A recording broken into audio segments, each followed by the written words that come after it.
Qué alegre es estar de verdad aquí, pudiendo proclamar la palabra del Señor, pero al mismo tiempo con temor y temblor. De verdad que hay momentos que el Señor trae a mi recuerdo esa cita, y sobre todo cuando estoy aquí, porque realmente hay que quitarse las sandalias, quitar ese cuero viejo que no sirve para nada y dejar que sea su espíritu el que fluya, ¿verdad? Y yo le clamo al Señor que sea su espíritu el que fluya y toque nuestros corazones. El Señor me dio este tema y se llama Celebremos. Me fue difícil pensar qué nombre ponerle. Me vinieron muchos a la mente para ver qué nombre le ponía así llamativo, interesante. Bueno, y al final de cuentas dije celebremos. Celebremos porque la verdad que a todos nos gusta celebrar, ¿o no? Amén, ¿verdad que sí? A ver, ¿cuántas celebraciones no participamos? Nos encanta hacer fiesta, nos encanta tener comidas en familia, disfrutar de la alegría de la vida. ¿Hay que celebrar la vida o no? Amén. El Señor nos dio la vida y la verdad que nos da la alegría para poder celebrar, para poder disfrutar, para hacer fiesta. Total que, así que el nombre del tema de hoy se llama Celebremos y ustedes van a ver al final por qué. Y quiero que como punto de partida vayamos a Juan 8:32. Y aquí es Jesús que les está hablando a sus discípulos. Y Él les dice que conoceremos ¿qué? ¿Y qué es lo que va a ser la verdad en nuestras vidas? Nos hará libres. La verdad libera en todos los ámbitos de la vida. La verdad libera, ¿sí? Miren, hasta en una cosa tan sencilla, pero tan importante. El enseñarle a una persona a lavarse las manos es liberación de la enfermedad, ¿verdad? Una persona que tiene elementos de salud a la mano, hasta la más sencilla, va a tener más sanidad. Es libertad para las personas y en todos los ámbitos de la vida. Por eso esta cita es el punto de partida. Conocer la verdad nos hará libres, dijo el Señor Jesús. Y cuando Él habla de verdad y eso que Él anuncia, así es. Amén. Bueno, quiero preguntarles, cuando a ustedes les llega una invitación, ¿quién es el que manda la invitación? Ah, el anfitrión, el que invita. ¿Y qué pone en la invitación? A ver, ¿qué? La razón de la fiesta, dice una hermana aquí. ¿Qué más? La fecha y la hora. El lugar. Miren, y también hay unas que traen hasta el estilo de ropa que uno debe de llevar. Ahora está de moda, pues si todos tienen que ir hasta de color negro y blanco, por ejemplo, a una fiesta. Y entonces la invitación viene hasta en esos colores. ¿No les ha llegado a ustedes una invitación así? O dice, por favor conteste si usted va a asistir también, ¿verdad? Y le dan a uno un teléfono y lo que se espera es que asistamos todos. Yo recuerdo una vez que una hermana me hizo una observación y me dijo que cuando a ella le llegaba una invitación, ella siempre se sentía muy honrada. Porque realmente cuando una persona lo invita a uno, primero pensó con cariño en uno, ¿verdad? Dijo, esta persona es importante y yo quiero que venga a mi casa a celebrar. Y entonces cuando uno recibe una invitación, me decía ella, yo siempre procuro estar en la celebración, no solo porque me siento honrada, sino porque quiero honrar a aquel que me hizo la invitación. A mí me hizo eso reflexionar mucho. Y más me hizo reflexionar cuando llegué y tuve que hacer la primera invitaciones para una boda de uno de mis hijos, la primera hija que se me casó. Porque generalmente cuando uno invita a almorzar, pues es un grupo pequeño al que uno invita, o familiares, o una pareja de amigos, o dos parejas, y no tiene uno mucho conflicto en eso. Pero cuando uno quiere hacer una gran celebración, porque es un momento importante en la vida, miren, se vuelve. ¿Quiénes se les ha casado a alguien aquí? No quisiera uno invitar a todos los conocidos, amigos, cercanos. Uno quiere invitar a un montón de personas a celebrar con uno. Pero cuando empieza uno a hacer la lista, uno de repente empieza a pensar, ay, pero no caben en el lugar todas estas personas. O sí caben, pero yo no puedo pagar este lugar.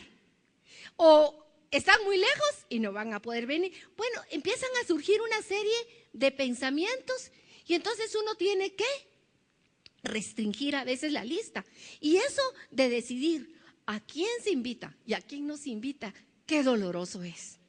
Porque uno de verdad quiere que estar y disfrutar de esos momentos preciosos con la gente que uno ama. Amén. Bueno, pues se dan esos momentos, ¿verdad? Difíciles. Pero el punto aquí es que cuando yo hago una invitación a alguien, es porque esa persona para mí es muy importante y yo quiero que comparta conmigo algo especial de mi vida. Un hecho, un acontecimiento o por ejemplo, la vida de alguien que para mí es importante. Puede ser una graduación también, ¿verdad? Muchas razones. Entonces, lo primero, queda sentado. El que hace la fiesta es el que invita.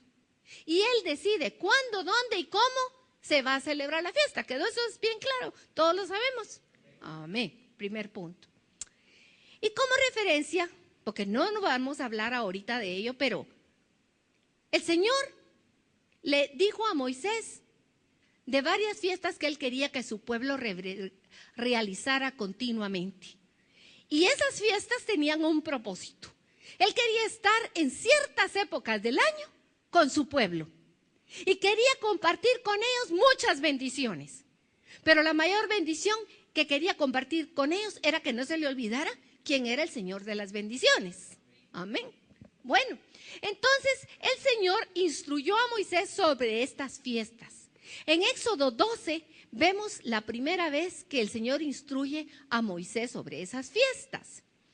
Y tenían un propósito que se los acabo de decir. Traer a la memoria del pueblo, ¿qué cosa dice ahí? Los hechos de quién. ¿A favor de quién? El Señor quería que ese pueblo no se olvidara de puntos específicos importantes, más que importantes, necesarios. Una cosa puede ser importante y no ser necesaria, pero hay cosas que no son necesarias y debemos aplicar el orden correcto a ellas. El Señor sabía que este pueblo, lo dice en su palabra varias veces, es un pueblo de cerviz dura y de cabeza desmemoriada. Fáciles para olvidar lo bueno y nos acordamos de lo malo. Entonces el Señor le instruye a Moisés de qué eran las fiestas que él quería que ese pueblo celebrara. Y solo como un recordatorio, ¿cuáles fueron las fiestas que el Señor instituyó? Vamos a ver las primeras. Cuando él instituye las fiestas, cambia el calendario. Había un calendario que era el calendario civil. Y el Señor cambia el calendario y le dice a Moisés, a partir de ahora, el mes primero se va a llamar Nisán. Ese es el calendario del Señor. Y le dijo, en este mes ustedes van a celebrar estas fiestas. La primera es Pascua, que va junto con la fiesta de los panes sin levadura, y la fiesta de primicias, que la iban a celebrar una vez estuvieran ellos del otro lado del mar, y que significaban, somos los primeros en ser liberados, primicias de la liberación del Señor. ¿Qué era lo que el Señor no quería que se olvidara con estas fiestas y por qué dio esa ordenanza a Moisés? Él le dijo que tenía que celebrar una fiesta por 7 días, que era la de los panes sin levadura, empezando el día, a ver quién se recuerda, el día 14, más 7 días, ¿cuántos eran? Hasta la fecha del 21. El día 10 tenían ellos que escoger primero un corderito de 1 año aproximadamente, llevarlo a su casa, y ese corderito tenían que inspeccionarlo por 3 días, examinarlo por todos lados, que estuviera perfecto, que no le tuviera ningún defecto. Y después de haber estado 3 días en la casa con toda la familia, lo tenían que sacrificar. Lo degollaban y luego con esa sangre tenían que agarrar la sangre y ponerla en los dinteles y postes de las puertas. No en la parte de abajo. Fíjense bien, es un detalle importante. Y una vez Ángel hacía la reflexión, creo que era aquí. Cuando usted lleva un animalito a su casa, un perrito chiquito, uno dice es para los nenes, pero la verdad que todo el mundo se encariña con el chuchito.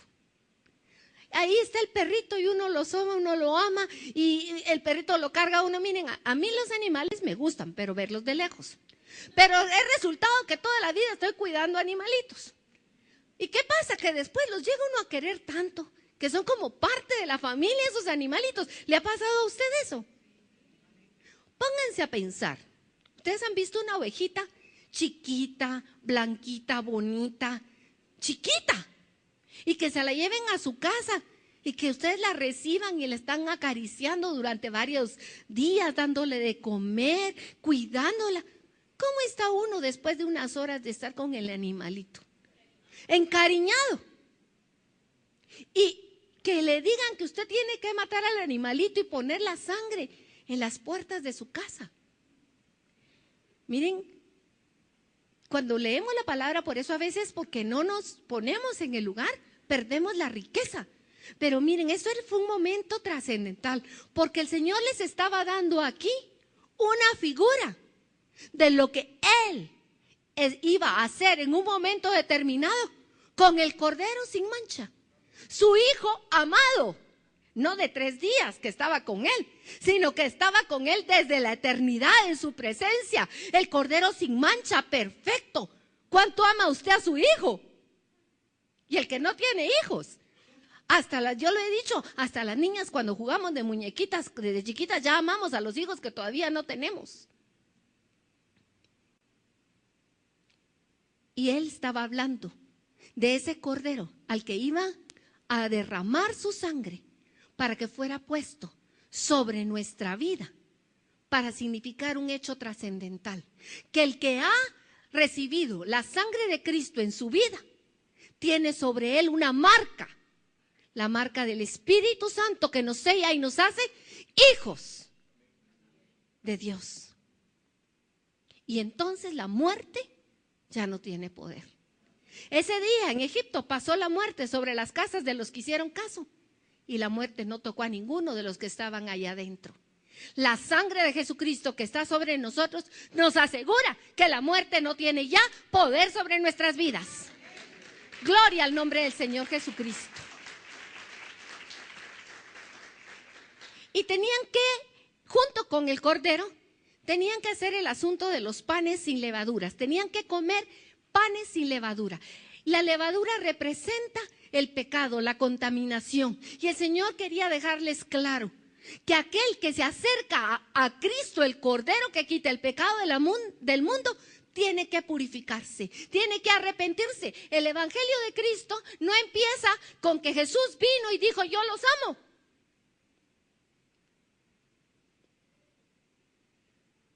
Jesús empezó su ministerio diciéndose, arrepiéntanse. Arrepentimiento es la puerta de entrada al reino de Dios. Porque nos amó, Él vino. Y porque nos amó, nos llamó a la existencia. Y porque nos amó, Él viene a ofrecer su sangre. Pero su llamado empieza con la palabra arrepentimiento. Tenemos que arrepentirnos. Eso significaba los panes sin levadura. Estar limpios, quitarse todo aquello que estorbaba la relación con Dios. Y una vez pasado del otro lado del mar Jordán, Miriam, la hermana de Aarón, tomó la pandera y empezó un canto de alabanza al Señor. Hay un canto que dice, toma el pandero. ¿Cómo es, Julito? Amén.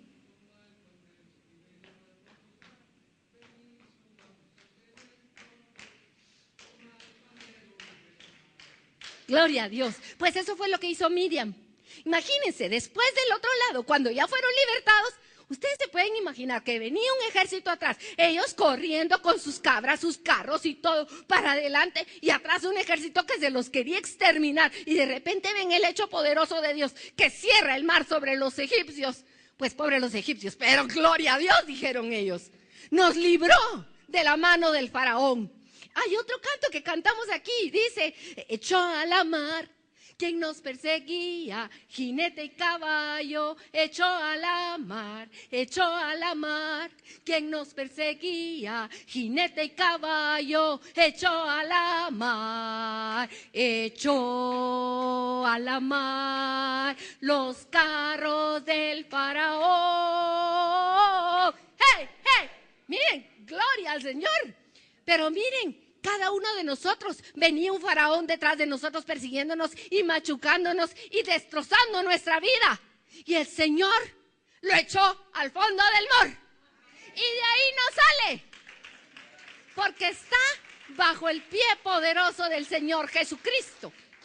Gloria a Dios. Miren, estas fiestas que Dios las instituyó en el Antiguo Testamento y que se hicieron ellos las siguen celebrando. Porque todavía para ellos nos siguen con un velo en sus ojos. Pero para nosotros ya son una realidad en Cristo Jesús. Él es el cumplimiento de cada una de estas fiestas. Amén. Bueno, y luego, llegando al Sinaí, en el mes de Sivan, 7 semanas después, les dio la fiesta de Shavuot, de las semanas, o de Pentecostés. Pentecostés, 50 días después de que salieron. Y ahí el Señor le da a Moisés la Torá, la cultura de Dios. No la ley, la cultura de Dios, la constitución del cielo. Y le dijo, así nos comportamos en el cielo, así deben de comportarse ustedes porque ustedes son míos. ¿Verdad? ¿Qué significa para nosotros esto? El Espíritu Santo ha venido a nuestros corazones y nos ha sellado como hijos de Dios. Y en Jeremías el Señor dice, yo pondré un corazón nuevo en ustedes, un corazón de carne, quitaré el corazón duro, pondré mi ley adentro de ustedes, en su corazón la escribiré, en su mente y en su corazón. ¿Quién es esa ley de Dios inscrita entre nosotros? El Espíritu Santo. Amén.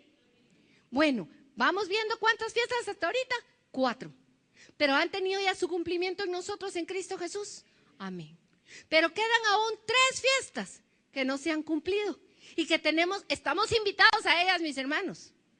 Solo que no sabemos el día y la hora porque todavía está pendiente del Señor de mandarnos el día y la hora. Pero están. Y esas fiestas, el pueblo judío recibió orden de celebrarlas en el mes de Tishri. Y estas 3 fiestas que aún no se han cumplido son la fiesta de trompetas, a ver, ayúdenme, la fiesta de expiación y la de los tabernáculos. Esas fiestas van a tener su cumplimiento, porque el Señor, cuando habla, cuando deja encomendado una situación, tiene un propósito y una razón de ser, y se van a cumplir. Y nosotros creemos que están próximas estas fiestas. Así que preparen su vestido de fiesta, arréglense el cabello, pónganse hermosos, mis hermanos, porque a la fiesta no puede uno llegar fachudo ni con trapos de segunda. Hay que llegar bien vestidos, con traje de lino fino. Y ese traje de lino fino lo va tejiendo el Señor en nuestra vida con su Santo Espíritu. Él lo va haciendo, nos va guiando para que sepamos qué hacer. Es la sangre del Cordero la que nos ha estado limpiando. Es su palabra la que nos limpia constantemente y nos purifica. Y dice la palabra que tenemos que velar. Velad, dijo el Señor Jesús, porque no sabéis el día y la hora, pero yo vengo pronto. Amén. Entonces, no se nos olviden, esto es solo un recordatorio. Tal vez algunos de ustedes pues no tienen toda la enseñanza, pero pueden investigar de esto en la palabra de Dios. Yo no voy a hablar hoy de las fiestas, solo era una pequeña introducción para hablar de las fiestas del Señor. Y quiero que veamos algunas características de estas fiestas del Señor. Uno, como les dije, era traer ¿a dónde? A nuestra memoria los grandes hechos del Señor. Cuando el pueblo la celebraba, verdaderamente lo hacían llenos de gozo, porque estaban conscientes de lo que había pasado. Lo malo es que cuando las generaciones pasan y los padres no enseñan a los hijos, se pierde la razón verdadera del motivo de la celebración. Pero los primeros que fueron rescatados, ellos sí que estaban de primera mano y sabían muy bien de qué se trataba. Y por eso es que el Señor les dice, cuando sus hijos les pregunten, ¿y ustedes por qué hacen esto? Ustedes les dirán la razón verdadera de por qué se celebraba la Pascua. Ustedes lo pueden leer en Deuteronomio 6.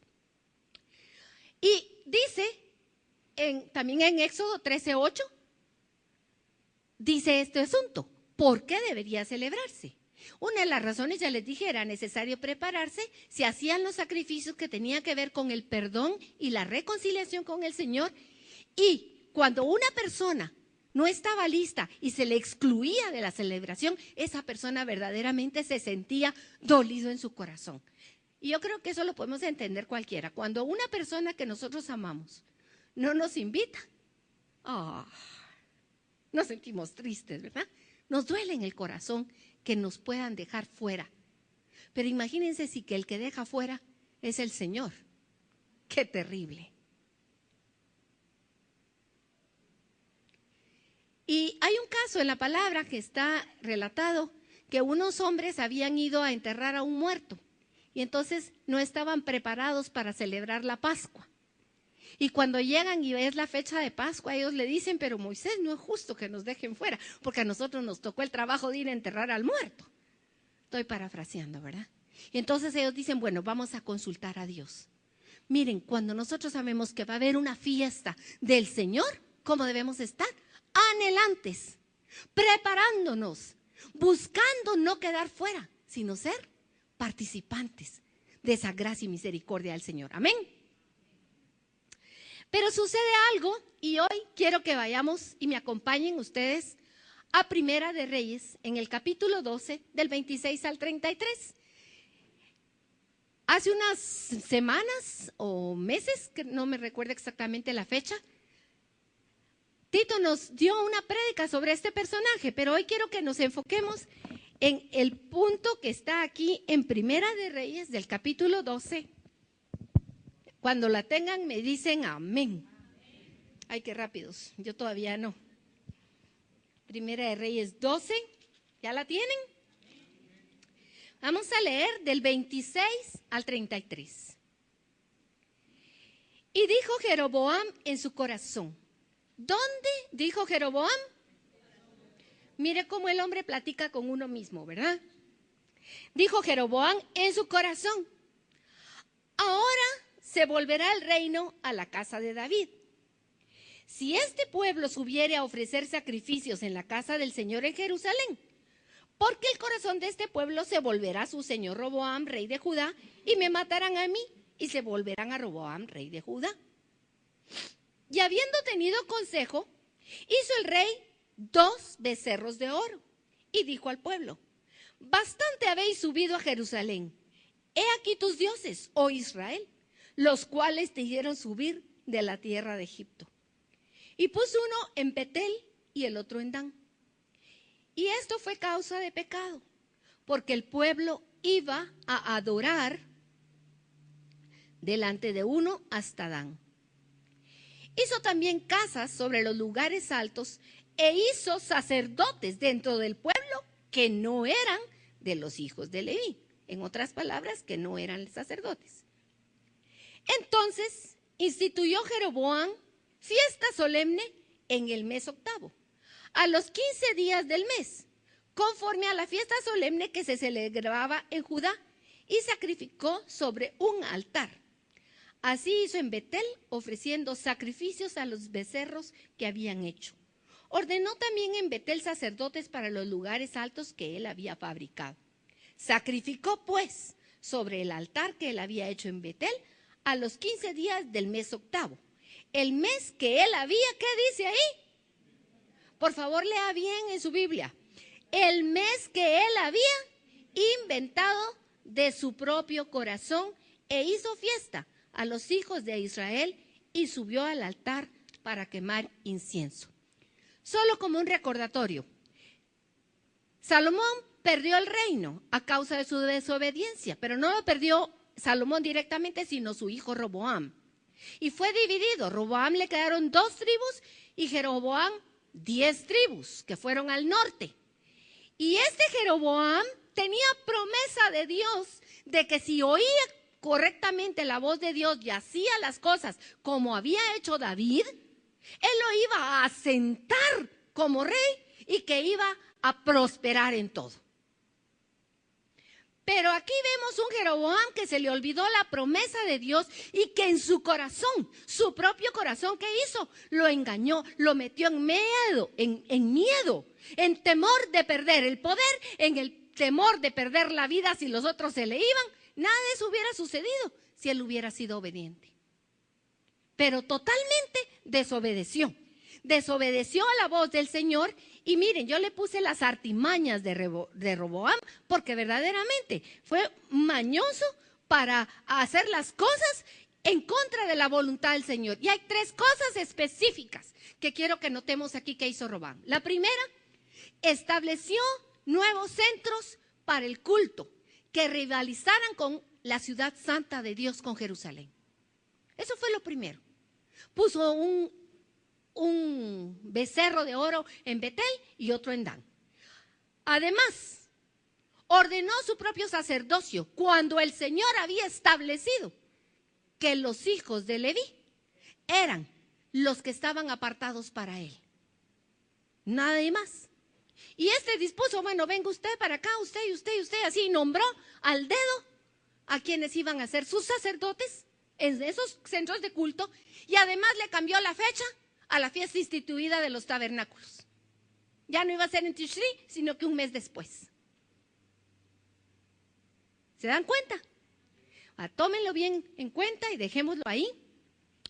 Porque esto tuvo consecuencias para Jeroboam, pero también para todo Israel. Yo quiero que vayamos a Primera de Reyes 14:6.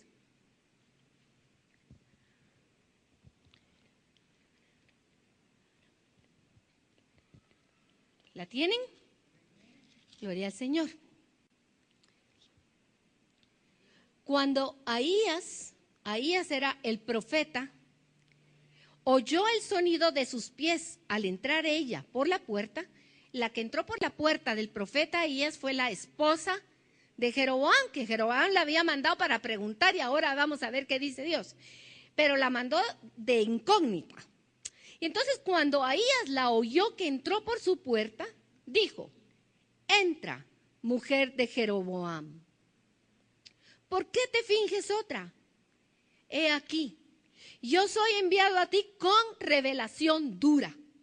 Ve y di a Jeroboam, así dijo el Señor Dios de Israel: por cuanto yo te levanté de en medio del pueblo y te hice príncipe sobre mi pueblo Israel, y rompí el reino de la casa de David y te lo entregué a ti, y tú no has sido como David mi siervo, que guardó mis mandamientos y anduvo en pos de mí con todo su corazón, haciendo solamente lo recto delante de mis ojos, sino que hiciste lo malo sobre todos los que han sido antes de ti. O sea, no solo fue malo, sino que fue peor que todos. Pues fuiste y te hiciste, ¿qué? Dioses ajenos e imágenes de fundición para enojarme, y a mí me echaste tras tus espaldas. ¿A dónde echó Jeroboam a Dios? ¿Qué significado quiere? ¿Qué nos está diciendo esto el Señor? Le dijo a Dios: tú no me importas. Le dio la espalda a Dios. Y le dio la cara a 2 becerros de oro que ni hablan, ni pueden moverse, ni pueden hacer nada. Por tanto, he aquí que yo traigo mal sobre la casa de Jeroboam, y destruiré de Jeroboam todo varón, así el siervo como el libre, y barreré la posteridad de la casa de Jeroboam como se barre el estiércol hasta que sea acabada. Y sigue las consecuencias. Es tremendo. Pero es importante, ustedes dirán, pero ¿por qué esta repetición? Es necesario que establezcamos el punto de partida, porque esto nos va a hablar a nosotros de cosas actuales para nosotros. No es historia. La palabra dice que toda la Biblia es útil para enseñarnos, y que toda la Biblia debemos tomar ejemplo para no caer en el mismo grado de desobediencia que cayeron los antepasados. Entonces, fíjense pues, ¿qué pasó? Jeroboam tuvo delante de sí bendición y maldición. Deuteronomio.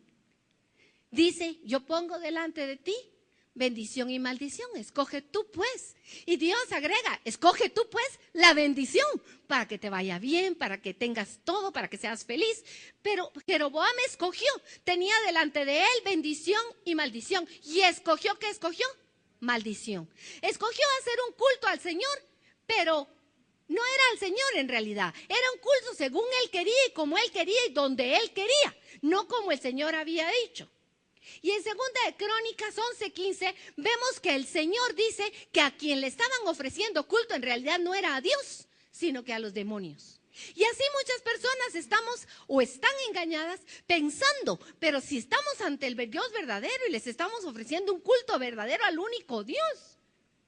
Y Dios no acepta el culto que no es conforme Él ha establecido. Él sabe lo que es bueno para nosotros. Usted sabe lo que es bueno para sus hijos y usted le dice, de esto no comas, porque si comes de esto te puedes envenenar. De igual manera el Señor nos dice, hagan esto así, porque si no es así, no es a mí a quien me están ofreciendo culto, sino que a los demonios.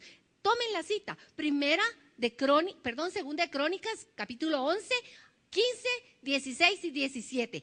Y dice que lo que hizo Jeroboam es que la gente que sí tenía un corazón para Dios, lo que hizo cuando vio esta actitud de Jeroboam fue que salió huyendo del norte y regresaron a Judá. La gente que tenía un corazón para el Señor del norte huyó. Los levitas verdaderos abandonaron eso y se fueron de regreso para Judá. Y el resultado es que finalmente el reino de Jeroboam, como se lo profetizó Ahías, fue destruido y la familia de Jeroboam destruida. Y el norte cayó en una idolatría terrible. ¿Estamos claros con estos puntos? ¿Estamos bien hasta acá? ¿Qué tiene que ver todo esto con nosotros? Tiene que ver. Aunque usted no lo crea, y todavía tiene que ver, porque muchos de nosotros ya quitamos muchas cosas. Pero el Señor es claro en su palabra cuando Él dice que por ignorancia su pueblo muere. Yo recordaba hoy en la mañana que muchas veces con Ángel comentamos que cuánta falta nos hizo a nosotros en los primeros años de nuestra conversión. Alguien que fuera un siervo de Dios, que nos guiara en verdades específicas de la palabra, que nos hubiera enseñado todo lo que decía la palabra. Pero no hubo en ese momento alguien. Y eso nos atrasó mucho tiempo en descubrir las verdades. Por eso es que Efesios 4:11 dice que los ministerios son para perfeccionar a los santos. Y mis hermanos, aquí estamos santos. Esta prédica no es para los que están afuera. ¿Es para quiénes? Para nosotros, porque el Señor quiere hablarnos a nosotros y que tomemos la escoba y limpiemos la casa todavía, si todavía hay algo. ¿Qué le voy a hablar en la historia? Bueno, este año se cumplen 1700 años del Edicto de Milán. ¿Quiénes saben qué fue el Edicto de Milán? Pocos, ¿verdad? Uno allá, muy bien. Bueno, el Edicto de Milán fue editado, dado en el año 313 por el emperador Constantino y su gobernante Licinio, si no mal recuerdo el nombre. Este edicto aparece en una época de la cristiandad donde los cristianos habían sido perseguidos de una manera inhumana. El último de los emperadores, Diocleciano, miren, de verdad hizo horrores con la cristiandad. Pero a pesar de que hizo horrores, lo milagroso es que la gente decía por Cristo. Y en lugar de disminuir los cristianos, la iglesia crecía.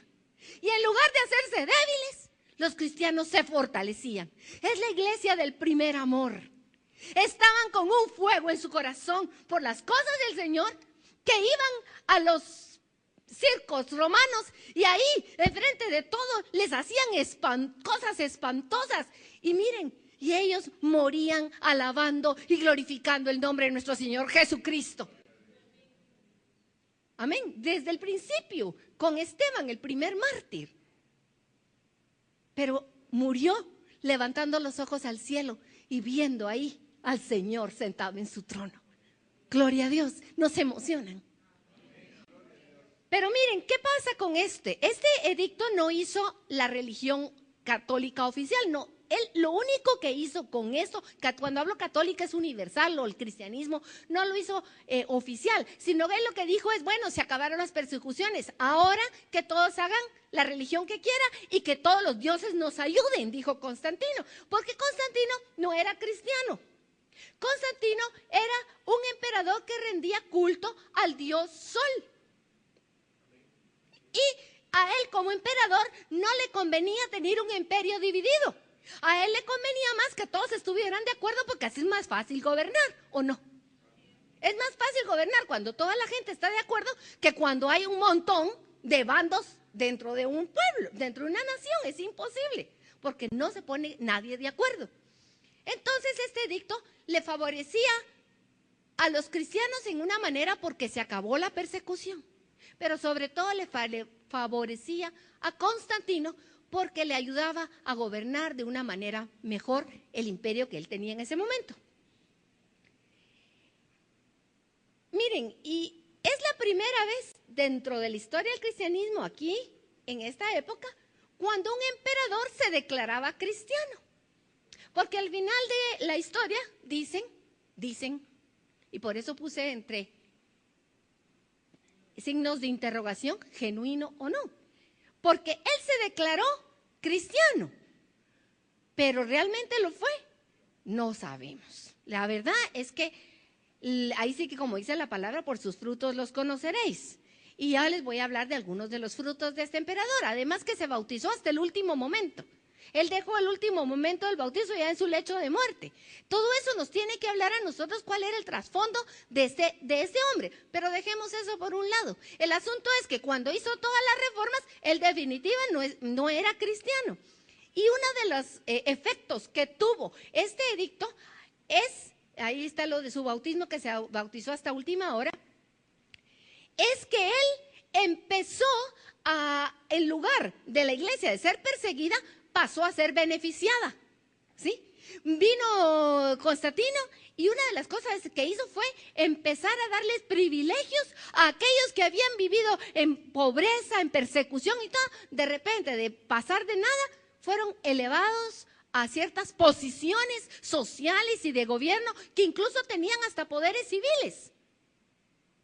Entonces se empezó a perder realmente el objeto de cuál era la misión de estos ministros, de estos pastores que llevaban la grey. Otra de las cosas que vi en todo esto de la historia es que fue una época donde, como él, a sus dioses se les levantaban palacios y con estatuas y con ornamentos y todo, él pensó, ¿cómo va a ser que el Dios de los cristianos no tenga verdaderamente templos dignos de un Dios como él? Hagámosle templos, y también promovió que se hicieran templos grandísimos, llenos de adornos, con pisos de mármol y con estatuas y con todo lo que tenían que hacer. ¿Van viendo la conexión con Jeroboam? ¿Están viendo? Empezó a desviar la mirada del verdadero Dios hacia un culto diferente. Y otra de las cosas es que a cambio de sus favores, él no dejó de entrometerse en las cosas de la iglesia, empezó hasta a nombrar el obispos y empezó a convocar a los concilios y empezó tal vez no directamente a sentarse y a decir hagan y vuelvan, pero con el poder y la influencia que tenía, hacía que al final de cuentas lo que se hacía en esas reuniones y en esos concilios viniera a ser lo que a él le interesaba. También algo manipulador este señor, ¿verdad? Y yo veo aquí la mano del diablo, porque cuando hay una, no recuerdo exactamente cómo es el dicho, pero dice, si no puedes vencerlos, ¿qué dice? Úneteles. Si no puedes contra ellos, mejor úneteles. Y esa es la artimaña que usó aquí Satanás.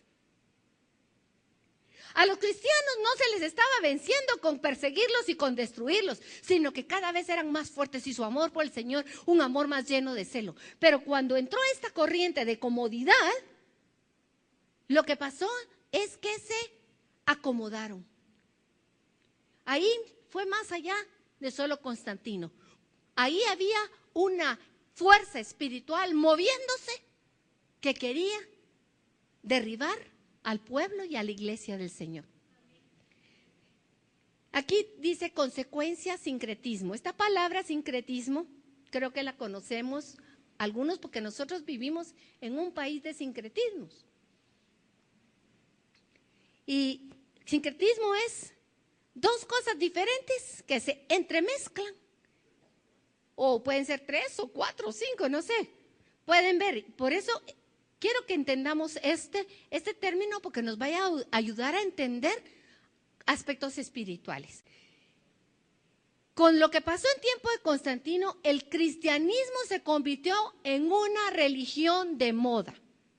El emperador era cristiano, entonces era mejor ser cristianos que ser de otra religión, porque iban a tener más oportunidades en los círculos de gobierno o más favores como ciudadanos. Pero no era una conversión de corazón, de arrepentimiento, de fe. Probablemente algunos o muchos sí, pero junto con esos muchos entraron una muchedumbre que no eran. Y lo mismo pasó, les cuento, cuando el pueblo de Israel salió de Egipto. Cuando el pueblo de Israel salió de Egipto, no salieron solo los israelitas creyentes, junto con ellos salieron un montón que no tenían nada que ver con el pueblo de Israel, que después les metieron sus propias ideas. Además, ¿qué pasa cuando algo se hace popular y las cosas no hay un motivo correcto? Eso desemboca en algo equivocado totalmente. Una cosa puede ser una moda, pero cuando tú no tienes convicción de algo y tú tienes a una persona que no tienes convicción contigo, pongámoslo en el ámbito de los hogares o de la oficina. Tú contratas a una persona para trabajar contigo. Esa persona que viene a trabajar contigo, ¿qué se espera que sea hacia la empresa que le da su salario? Lealtad. Se espera lealtad de la persona. Pero ¿qué pasa con aquella persona que entra a trabajar y no tiene visión de la empresa y no sabe el trabajo que ha costado levantarla, que no entiende hacia dónde van y que solamente está por un salario en un lugar? ¿Qué pasa? No tiene lealtad, no hay convicción de las cosas. Cuando alguien está solo por el ratito, por pasarla, por conseguir una mejoría o un bien, y no hay convicción dentro de ellos, esos no perduran. Son fácilmente los que son arrastrados y llevados a la deslealtad. Y eso pasó aquí. Yo leía que un escritor del siglo XIX, Philip Schaff, creo que se llama, decía que cuando entró una masa que decían ser creyentes, pero fueron bautizados sin el fuego del Espíritu ni del Evangelio verdadero. Y eso lo que trajo fue algo terrible a la cristiandad. Trajo esa mezcolanza de creencias que no son de la palabra de Dios. ¿Y qué dice aquí? El sincretismo, esta mezcla de creencias, no surge de que nos ponemos de acuerdo tú y yo para ponernos las cosas en común, sino que surge del ¿qué? Acomodamiento. El que menos convicción tiene se va acomodando a las cosas del otro para poder subsistir. Esto lo podemos ver claramente aquí nosotros en Guatemala. Es el cohabitar y acomodar. Todos nosotros sabemos que aquí vino una cultura del extranjero que invadió totalmente diferente a la cultura que tenían los naturales de este país. ¿Qué pasó cuando ellos vinieron? Ellos vinieron y quisieron imponer su manera de pensar, su manera de ser y todo. Y esclavizaron al otro pueblo de una manera tremenda. Los otros que dijeron, va pues hagámonos como ellos dicen, para no sufrir tanto. Pero no había convicción en sus creencias. Y de hecho, hasta hoy, nosotros vamos a lugares de Guatemala, diferentes lugares, ustedes vayan y van ustedes a ver que en iglesias cristianas, dentro de comillas, lo que vemos son cultos totalmente paganos. ¿Por qué? Porque se cambió lo externo, pero no el corazón de la persona. Y esto es para evitar el conflicto. Y aquí quiero que vayamos y quiero que lo lean. Es Mateo 10:34.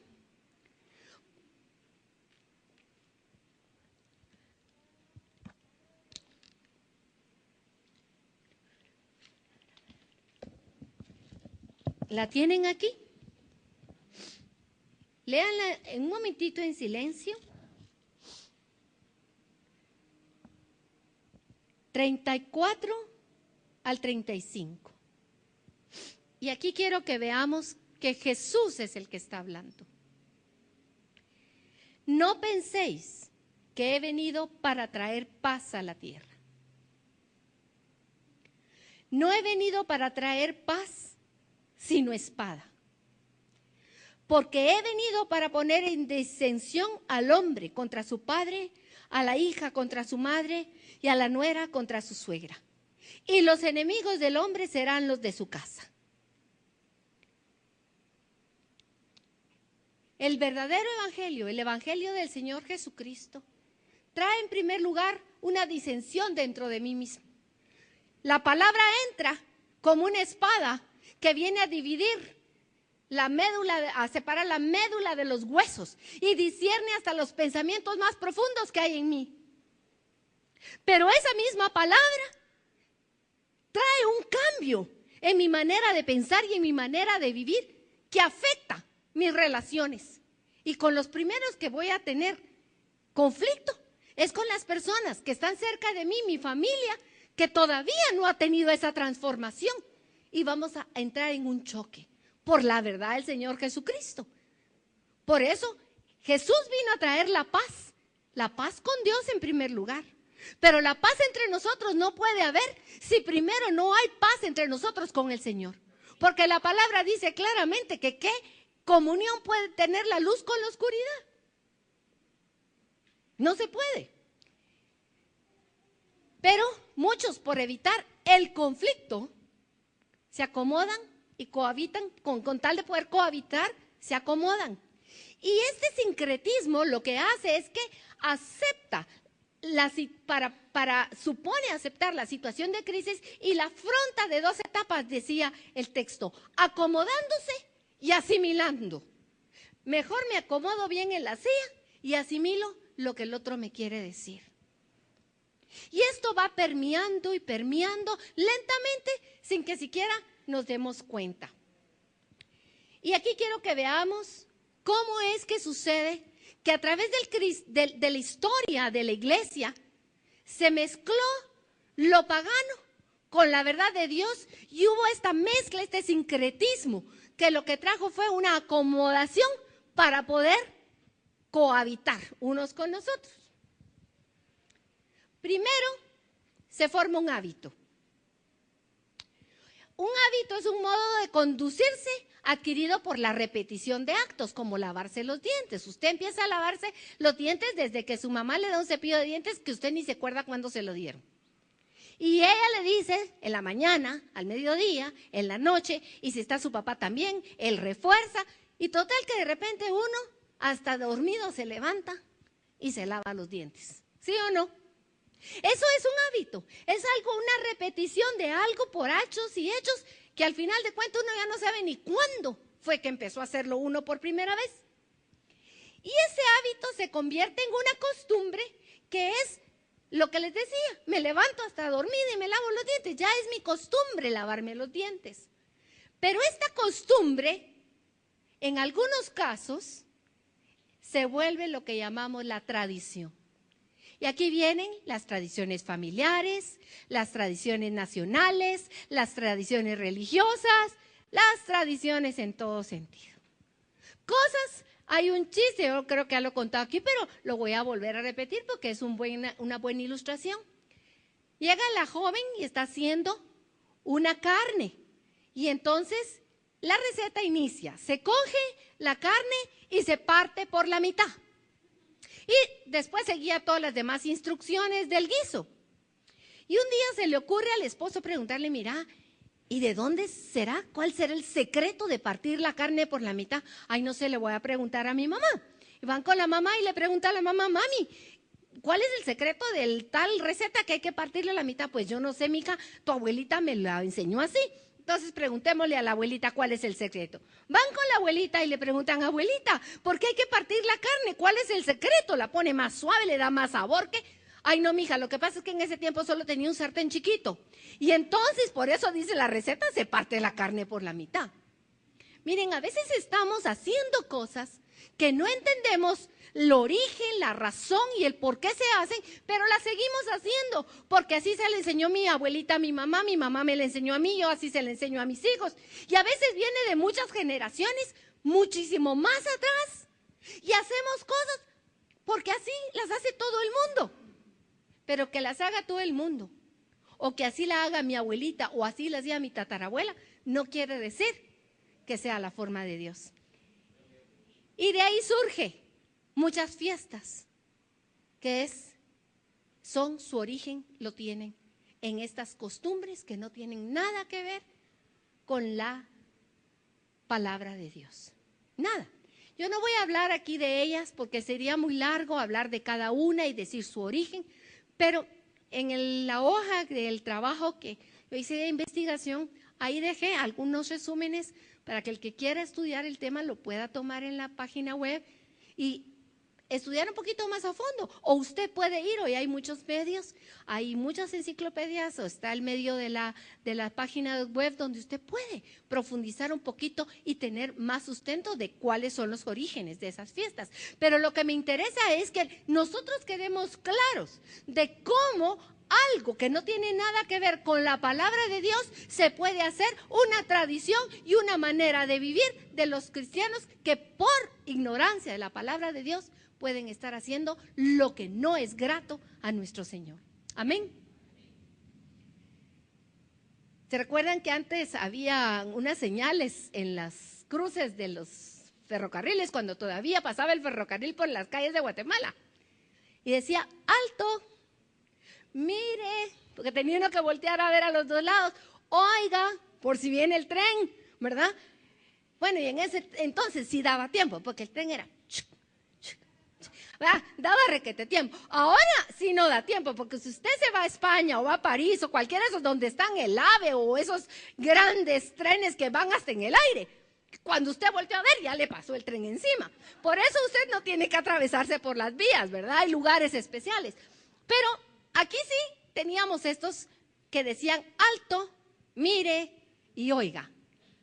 Y yo quiero que usted haga un alto hoy, ponga atención, escuche con atención y rememore en qué cree, cuál es la raíz de su fe, en dónde está la roca de donde usted no es conmovido.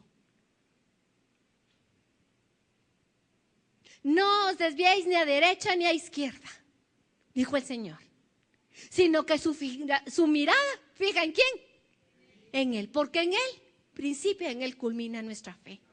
Cuando le pregunta a Pedro Jesús, ¿y tú quién dices que soy? Pedro le dice, tú eres el Hijo de Dios, el que había de venir. ¿Y qué le dijo Jesucristo? En esta roca. Esta es la roca. Pero no Pedro. Pedro era una piedrita. Él es Petro o Pietra. Pero roca, la verdad que Pedro sacó por la boca. Él dijo, tú eres el Mesías, el Hijo de Dios. Cristo es nuestra roca. Y su palabra es nuestra roca. La verdad que está escrita es la roca de nuestra vida. Y el Espíritu Santo es el que nos lleva a toda la revelación de la verdad que está escrita en la palabra. Si yo no conozco esa palabra, como ha dicho otro hermano aquí, si yo no sé a dónde va la camioneta, yo me subo en cualquier y cualquier lugar va a ser bueno. Pero si yo conozco la palabra y el Espíritu Santo me guía, voy a tener el discernimiento para saber qué sí y qué no. En mi vida es importante, es muy importante. ¿En qué creo? ¿Y por qué creo lo que creo? Mire, es que a mí me lo dijo fulano, me lo dijo sutano, no. ¿Quién me dice a mí que soy hija de Dios? El Espíritu Santo me da convicción a mí misma de que yo soy hija. El Espíritu Santo me trae a mí la convicción de que la sangre de Cristo es el pago por mis pecados y que ya no hay nadie que me pueda arrebatar de la mano del Señor. Es el Espíritu Santo, no es lo que dice fulano, mengano, sutano. Por eso es que tenemos que orar y clamarle al Espíritu Santo esa luz, esa verdad que venga a nuestros corazones y que lo que ya está escrito en su palabra nos sea quitado el velo que impide que tengamos esa revelación. ¿Por qué creo lo que creo? ¿Por qué vivo lo que creo? Mire, y no es porque seamos muy topados.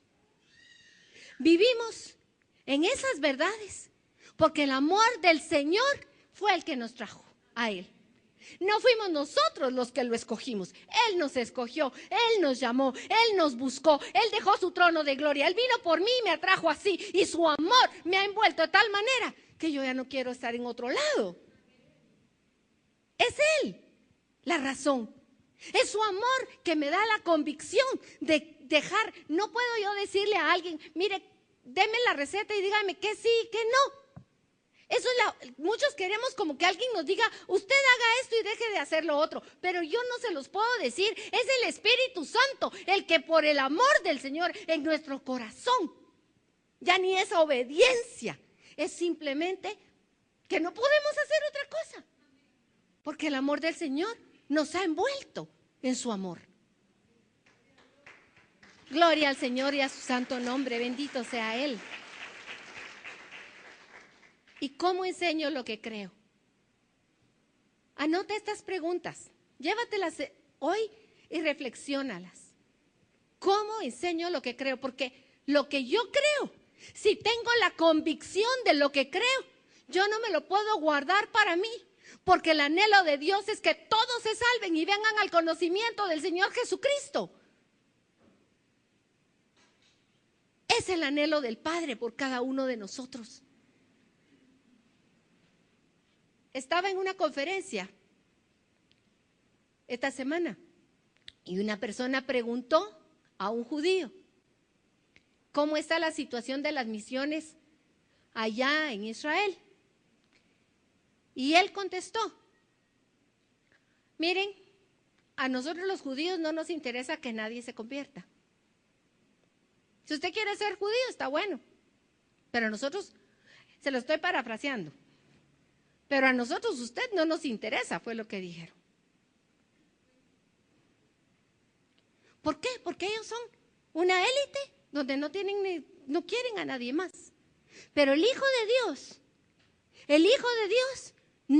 no puede estar así.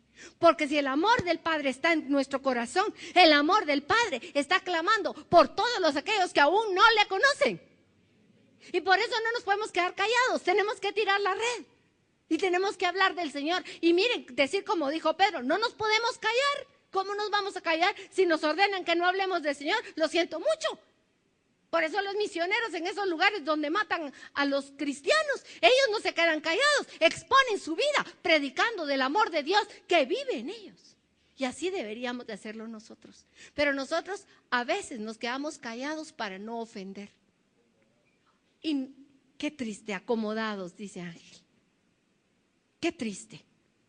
Porque a nosotros no nos van a matar. Lo más que lo que nos dicen, mire, ya no venga más a mi casa. Ya no me hable más de él, Señor. Pues si me tengo que ir y me echan de mi casa por no, pero no puedo quedarme callada de lo que he visto, de lo que he oído. ¿Y me va a traer problemas? Sí, me va a traer problemas. Pero gloria al Señor, porque para la gloria del Señor Jesucristo. Termino con esto, mis hermanos. El tema se llamaba Celebremos.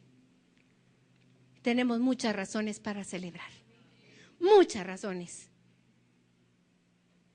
Pero hay una razón especial que el Señor nos dejó establecida y no quería terminar sin esto. Él dio un mandato único de celebración. Nos ordenó que celebremos la cena de su pacto. La sangre del nuevo pacto. Para recordarnos, mientras Él viene de regreso, lo que ha hecho, lo que Él dijo que hizo y lo que hará por nosotros. Esa es la cena del pacto. Todo lo demás, las demás fiestas, mis hermanos, cuidado. Analicemos, reflexionemos, discernamos los frutos. O hacer el árbol bueno y su fruto bueno, o hacer el árbol malo y su fruto malo. Porque por el fruto se conoce el árbol. Muchas celebraciones no tenemos ni que ir a los libros para investigar el origen. Solo por los frutos que se ven en los que las realizan podemos saber que eso de plano no es del Señor. Uno, discernamos los frutos. Y otro, no nos conformemos ni nos acomodemos. Por las misericordias que Dios ha tenido con nosotros, presentémonos nuestro cuerpo en sacrificio vivo, santo, agradable a Dios, porque ese es nuestro culto racional. Ya no es solamente de emoción y de sentimiento. Yo puedo no sentirme bien en un momento determinado, pero Dios me ha dado la razón para entender que Él es mi Dios y que aunque yo no sienta, doblo mis rodillas delante del Señor. Y dice en el versículo 2, no os conforméis a este siglo. No se pongan de acuerdo ni se conformen con lo que dicen los otros, que no es verdad, sino seamos transformados en nuestra mente, en nuestro entendimiento, y entonces comprobemos cuál es la buena voluntad de Dios, agradable y perfecta. Vamos a orar, mis hermanos, que el Señor los bendiga. Deja tus cosas un momentito. Padre, gracias, Señor. Gracias porque tú siempre tienes una razón para hablarnos y tú que nos conoces, yo sé que hoy nos has hablado a cada uno en lo profundo de nuestro corazón. Y primero que nada queremos ponernos a cuentas contigo, Señor. Gracias por la luz que has traído a mi vida hoy. Quiero pedirte, Señor, perdón porque me he acomodado, porque en algunos momentos, Señor, con tal de no tener conflicto, me quedo callado o callada en lugar de proclamar tu amor, tu grandeza. Señor, quiero pedirte perdón por ese acomodamiento. Y clamo, Señor, tu gracia para volver a ti este día, Señor. La sangre de Jesús yo sé que está por mí. Tal vez hay algo o alguien que me quiere acusar y decir que ya no tengo remedio, pero eso no es cierto. Porque tú pagaste, Señor, por mí. Tú has dicho que el que confiesa su pecado, tú eres fiel y justo y harás lo que es justo, lo perdonarás. Señor, yo quiero confesarte a ti mi infidelidad, mi pereza, mi incredulidad, el orgullo, Señor, que hay en mí. Y hoy te pido perdón, Padre, en el nombre precioso de Jesús, por su sangre preciosa. Perdóname y límpiame. Y transfórmame, Espíritu Santo. Que tu presencia en mí, Señor, derribe todo lo que no es grato a ti.